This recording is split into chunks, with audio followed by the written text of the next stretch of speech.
দীপা তার প্রিয় সন্তানদের দিকে তাকিয়ে বলল, আরে আমার প্রিয় আয়ান আর অরুণিমা, আমি একটু বাজারে যাচ্ছি, তোমাদের জন্য একটা সুন্দর কুর্তা নিয়ে আসতে হবে।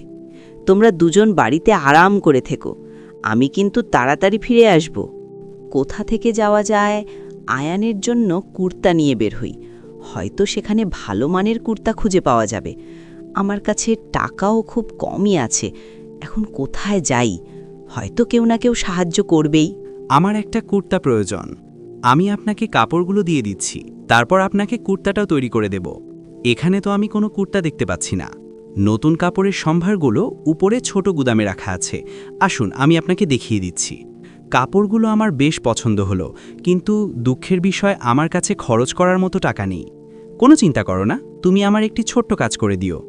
আচ্ছা, তোমার সেই কাজটি কি, তুমি আমাকে খুলে বলো। আজকে সন্ধ্যাটা তুমি আমার সাথে কাটিয়ে দিও। না, আজ রাতে আমি তোমার সাথে থাকতে পারবো না, আমার খুবই জরুরি কাজ আছে, আজ আমাকে যেতে দাও। যদি আজ তুমি আমার সাথে অবস্থান না করো তবে আমি তোমাকে এই কাপড়গুলো দেব না। আমি তোমাকে আমার যোগাযোগের নম্বর দিচ্ছি, তুমি যখন সময় পাবে আমাকে ডেকে নিতে পারো। হ্যাঁ, এই কথাটি তুমি চাইলেই তো আগেই বলতে পারতে। এই নাও আমার ফোন নম্বর, আমি এখন বেরিয়ে যাচ্ছি, রাতে আমি তোমার সাথে কথা বলবো। এখন তো আমি চলে এলাম, রাতে নিশ্চয়ই বিরক্ত করবে। বন্ধুরা, এই কাহিনীটি হলো দীপা নামে এক গ্রামের মহিলার, যার বয়স প্রায় ২৫ বছর ছিল। তিনি তার দুটি সন্তানের সাথে গ্রামের এক কোণে একটি মাটির ঝুপড়িতে থাকত। দীপার স্বামী কয়েক বছর আগে ঘটে যাওয়া এক দুর্ঘটনায় পৃথিবী থেকে বিদায় নিয়েছিল এবং এখন তিনি তার সন্তানদের একাই যত্ন করে বড় করছেন। সেই দিন দীপা কাছের শহর ঔরঙ্গাবাদে গিয়েছিল। এর কারণ ছিল এই যে তার ছেলে আয়ানের জন্মদিন খুব কাছেই ছিল এবং তিনি তার জন্য একটি ভালো মানের কুর্তা কিনতে চেয়েছিল। সূর্য তখন ডুবে যাচ্ছিল এবং ঔরঙ্গাবাদের বাজারে বেশ ভালোই জনসমাগম ছিল।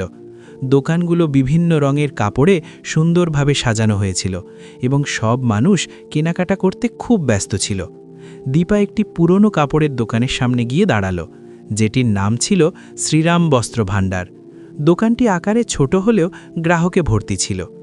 দোকানের ভেতরে ৭০ বছর বয়সী এক প্রবীণ দোকানদার বসেছিল, যার নাম ছিল প্রভাতজি। প্রভাতজি সাদা রঙের ধুতি পরে ধুলো লেগে থাকা এবং সামনের দিকে সামান্য ঝুঁকে থাকা কোমরের সাথে কাউন্টারে বসেছিলেন, যা একটি গ্রামের সাধারণ দোকানের পুরো দৃশ্যটাই ফুটিয়ে তুলছিল। দীপা ভেতরে প্রবেশ করে দেখল যে শর্মিলা ভাবী নামে আরেকজন মহিলা শাড়ি দেখছিল। দীপা তখন প্রভাতজিকে বলল, প্রভাতজি, আমার আয়ানের জন্য একটি ভালো কুর্তা দেখান, আর হ্যাঁ, আমার নিজের জন্যও একটি দোপাট্টা দেখতে হবে। প্রভাতজি হেসে বললেন, হারে বেটি, তুমি তো সব সময় কিছু বিশেষ জিনিসেরই খোঁজ করো, বলো তোমার কোন রংটি পছন্দ। দীপা হেসে বলল, প্রভাতজি, আপনি তো বহুদিনের পুরনো কারিগর, আপনি নিজেই বুঝতে পারেন। শর্মিলা ভাবী তখন বললেন, প্রভাতজি, আগে আমার শাড়িটা প্যাক করে দিন, তারপর না হয় দীপা ভাবীর যত্ন করবেন। প্রভাতজি আর দীপা দুজনেই হেসে ফেললেন। দীপা হেসে বলল, তাড়াতাড়ি করুন প্রভাতজি, আজ বাচ্চাদের জন্য ডালও রান্না করতে হবে। প্রভাতজি হাসতে হাসতে একটি পুরনো কাঠের বাক্স খুললেন এবং দোপাট্টা বের করে দেখাতে লাগলেন। কিন্তু দীপার বিশেষ কিছু ভালো লাগল না। তিনি বললেন, প্রভাতজি, কোনো নতুন সামগ্রী কি আসেনি নাকি? এগুলো তো সব পুরনো মাল বলে মনে হচ্ছে। প্রভাতজি হতাশ হয়ে বললেন, চলো বেটি, ওপরের ছোট্ট গুদামে যাই, সেখানে কিছু নতুন সামগ্রী এসেছে যা আমি এখনও নিচে সাজিয়ে রাখিনি। দীপা একটু অবাক হয়ে জিজ্ঞেস করল, উপরে? এখানেই নিচে দেখিয়ে দিন না, আমার যে অনেক দেরি হয়ে যাচ্ছে। কিন্তু প্রভাতজি ইশারা করে বললেন, আরে বেটি, ওখানে কিছু খুব বিশেষ দোপাট্টা এবং নতুন কাপড় রাখা আছে, একবার নিজের চোখেই তো দেখে নাও। দীপা একটু ইতস্তত করে আবার বাচ্চাদের কথা মনে করল এবং বলল, আচ্ছা, তাড়াতাড়ি দেখিয়ে দিন, আমার যে দেরি হয়ে যাচ্ছে। ওপরে কোঠরিতে একটি খুব ছোট ঘর ছিল, দেওয়াল ঘেঁষে কাপড়ের স্তূপ করে রাখা ছিল এবং এক কোণে কাঠের পুরনো একটি আলমারিতে রং বেরঙের দোপাট্টা ও মহিলাদের কাপড় রাখা ছিল।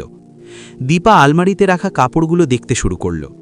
অনেকক্ষণ খোঁজার পর তার নজর একটি হালকা গোলাপি রঙের দোপাট্টার উপর পড়ল, যেটাতে হাতের নিখুঁত সূক্ষ্ম কাজ করা ছিল। তিনি প্রভাতজিকে বললেন, প্রভাতজি, এটা আমার খুব পছন্দ হয়েছে, কিন্তু একবার পরে দেখতে চাই। কোথায় পরে দেখবে? প্রভাতজি কোঠরির এক পর্দার দিকে ইশারা করলেন। বেটি, ওই দিকে পিছনে একটি ছোট ঘর আছে, গিয়ে দেখে নাও। দীপা ভেতরে গেল, দোপাট্টা পরে দেখল এবং ফিরে এলো। প্রভাতজি হেসে জিজ্ঞেস করলেন, কেমন লাগলো? দীপা মুখটা একটু বেঁকিয়ে বলল, প্রভাতজি, এটাও খুব একটা বিশেষ মনে হলো না, খুব ঢিলাঢালা। জানি না, হয়তো অন্য কোথাও গেলে কিছু ভালো খুঁজে পেতাম। প্রভাতজি সাথে সাথে একটি কাঠের বাক্স থেকে আরও কিছু একদম নতুন দোপাট্টা বের করলেন এবং বললেন, বেটি, এগুলো কালকেই দোকানে এসেছে, একবার এগুলো দেখে নাও, হয়তো পছন্দ হয়ে যাবে। দীপা সেগুলোর মধ্যে থেকে একটি গাঢ় লাল রঙের দোপাট্টা তুলল, যেটা সত্যিই খুব সুন্দর ছিল। তিনি আবার ভেতরে গেলেন এবং পরে বাইরে এলেন, তখন তার মুখে খুশির ঝলক দেখা যাচ্ছিল। প্রভাতজি, এইটা আমার জন্য রেখে দিন, একদম খুঁতহীন। এবার বলুন, এর মূল্য কত? প্রভাতজি হেসে বললেন, বেটি, তোমার যতটা সাধ্যে কোলায় তাই দিয়ে দিও। দীপা অবাক হয়ে বলল, এটা কেমন ধরনের কথা প্রভাতজি? আপনি তো একজন দোকানদার, দাম তো আপনিই বলবেন। প্রভাতজি দুষ্টুমি ভরা সুরে বললেন, তুমি একজন গরিব মা, আমি কি তোমার কাছ থেকে মূল্য গ্রহণ করব?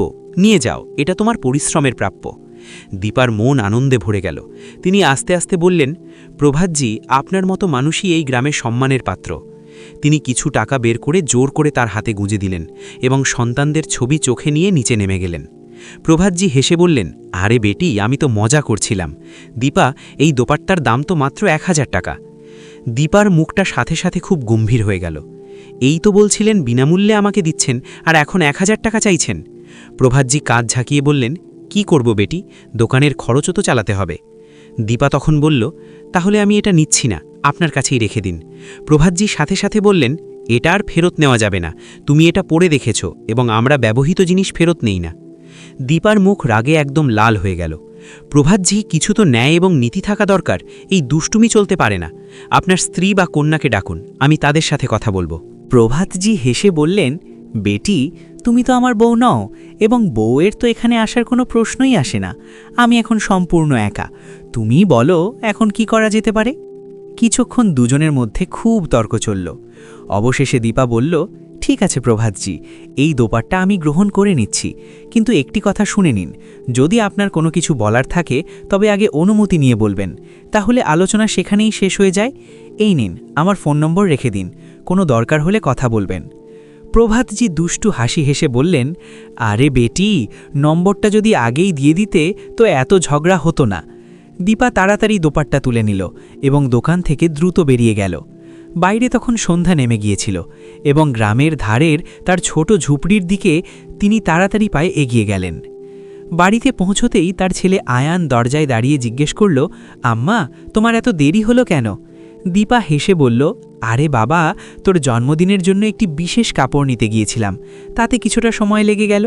তিনি শপিং ব্যাগ থেকে নীল রঙের কুর্তাটা বের করলেন এবং আয়ানকে দিলেন, সেই কুর্তা যা তিনি ভালোবাসা দিয়ে বেছে নিয়েছিল। পরের দিন আয়ানের জন্মদিন ছিল। দীপা ঝুপড়িটাকে রঙিন বেলুন দিয়ে সাজিয়ে দিল। পাড়ার বাচ্চারা, আশেপাশের মহিলারা সবাই সেখানে জড়ো হলো। কেউ মিষ্টি নিয়ে এলো, কেউ হারমোনিয়াম বাজালো এবং সবাই হাততালি দিয়ে গান গাইল। এই আনন্দের মুহূর্তেই দীপার মোবাইল ফোনে ঘণ্টা বাজল। নাম্বার দেখে সহজেই বোঝা গেল যে প্রভাতজির ফোন ছিল। দীপা বিরক্ত হয়ে বলল, আজ তো আমাকে রেহাই দিন প্রভাতজি, আজ আমার ছেলের জন্মদিন, আমি আসতে পারবো না। প্রভাতজি তখন জেদ করলেন, বেটি, তুমি তো বলেছিলে যখন আমি ডাকব তখনই আসবে। দীপা সামান্য হেসে বলল, মাফ চাইছি প্রভাতজি, আজ নয়, কালকে যদি কথা বলেন তবে আমি নিশ্চয়ই আসব। কিছুক্ষণের বাদানুবাদের পর প্রভাতজি তা মেনে নিলেন এবং দীপা আবার আনন্দের মাঝে ফিরে গেল। সেই ছোট ঝুপড়িটায় সেদিন খুশি, আলো আর ভালোবাসার রঙে ভরপুর হয়েছিল। পরের দিন সকালে প্রভাতজির ফোন আবার এলো।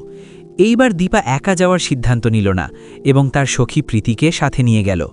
দুজন ঔরঙ্গাবাদ বাজারে পৌঁছল এবং যেই দোকানে ঢুকল, প্রভাতজি সামান্য বিস্মিত হয়ে বললেন, আরে বেটি, আমি তো তোমাকে একাই ডেকেছিলাম, এ কে তোমার সাথে এসেছে? দীপা হেসে জবাব দিল, এ প্রীতি আমার সাথে এসেছে, কিছু কাপড় দেখার দরকার আছে, তুমি একে কাপড় দেখাও, আমি ওপরে যাচ্ছি যেখানে তুমি গতকাল ডেকেছিলে। এই কথা বলে দীপা উপরে চলে গেল। প্রীতি দোকানেই থেকে গেল। প্রভাতজি তাকে জিজ্ঞেস করলেন, বেটি, তুমি কি দেখতে চাও? প্রীতি বলল, প্রভাতজি, আমাকে একটা ভালো শাড়ি বা কুর্তা দেখান, যদি কিছু বিশেষ থাকে তবে বলুন। প্রভাতজি অনেক কুর্তা বের করে দেখালেন, কিন্তু প্রীতির বিশেষ কিছু পছন্দ হলো না। তিনি আস্তে করে বললেন, প্রভাতজি, শুনেছি ওপরে আপনারা কিছু ভালো কাপড় রাখেন, নিজে কেন রাখেন না? প্রভাতজি হেসে বললেন, ওপরে একটু জায়গা কম রয়েছে, তাই বিশেষ কাপড়গুলো সেখানেই রাখি, চলো ওপরে যাই। ওপরে পৌঁছে তিনি প্রীতিকে কাপড় দেখাতে লাগলেন। প্রীতি হঠাৎ জিজ্ঞেস করল, দীপা কোথায় গেল?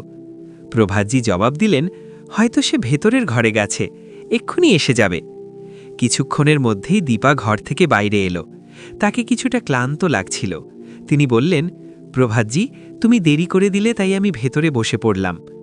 প্রভাতজি একটু গম্ভীরভাবে বললেন, দীপা বেটি, আমি বহু বছর ধরে একা জীবন কাটাচ্ছি এবং তোমাকে দেখলে আমার এক অদ্ভুত শান্তি অনুভব হয়। যদি তোমার ইচ্ছা থাকে তবে আমি তোমাকে বিয়ে করতে চাই। দীপা বিস্মিত হয়ে গেল। এক মুহূর্তের জন্য যেন তার চোখের ঘুম সম্পূর্ণ উড়ে গেল। তিনি চুপ করে রইল, তারপর বলল, প্রভাতজি, আপনি খুব ভালো একজন মানুষ, কিন্তু আমি এখন এসব নিয়ে ভাবতে পারছি না। প্রীতি হেসে বলল, আরে আজকাল বয়সের পার্থক্য কোনো ব্যাপার নয়, মন দিয়ে মন জোড়া লাগানো যায়। দীপা ঘুরে দুষ্টুমি করে বলল, তাহলে প্রীতি, তুমি ওকে বিয়ে করে নাও, তুমি তো এখনো কুমারী। তিনজনেই একসাথে হেসে উঠল। সেই হাসিতে গ্রামের সরলতা, জীবনের কষ্ট আর সম্পর্কের নিষ্কলুষতা লুকিয়েছিল।